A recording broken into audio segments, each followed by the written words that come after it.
بسم اللہ الرحمن الرحیم۔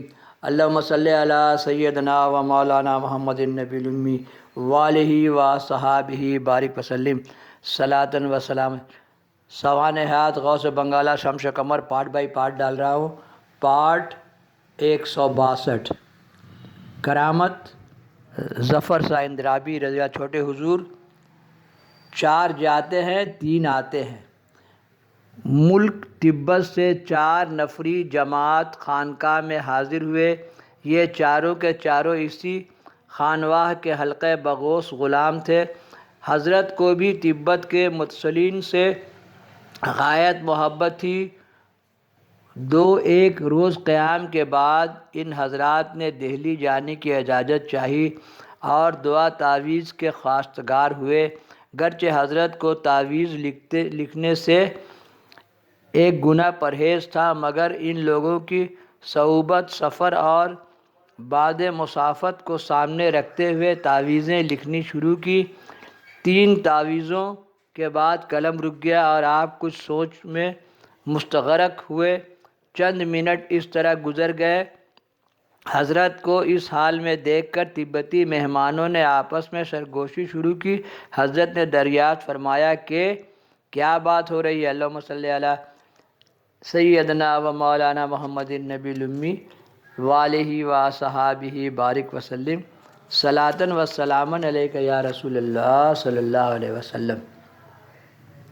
جواب ملا کہ ہم میں سے 3 آدمی دہلی جا رہے ہیں اور 1 کلکتہ۔ اب ہم لوگ یہ طے کر رہے ہیں کہ واپسی میں کون سی جگہ ملاقات کریں تاکہ وطن سب ساتھ ہی جائیں۔ حضرت یہ سن کر مسکرا اٹھے، مسکراہٹ ضبط نہ کر سکے اور ارشاد فرمایا، یہی تو وجہ تھی کہ میں سوچ میں پڑ گیا تھا کہ دیکھتا ہوں کہ آپ لوگ 4 ہیں اور دہلی سے واپسی 3 ہی کی ہو رہی ہے۔ اس ہمہمشہ اس تجزب سوچ میں میرا قلم رک گیا اور سوچنے لگا کہ کن لوگوں کو تعویذ دوں اور کس کو محروم کر دوں۔ خیر خدا کا شکر ہے کہ کشف غبار آلود نہیں ہوا۔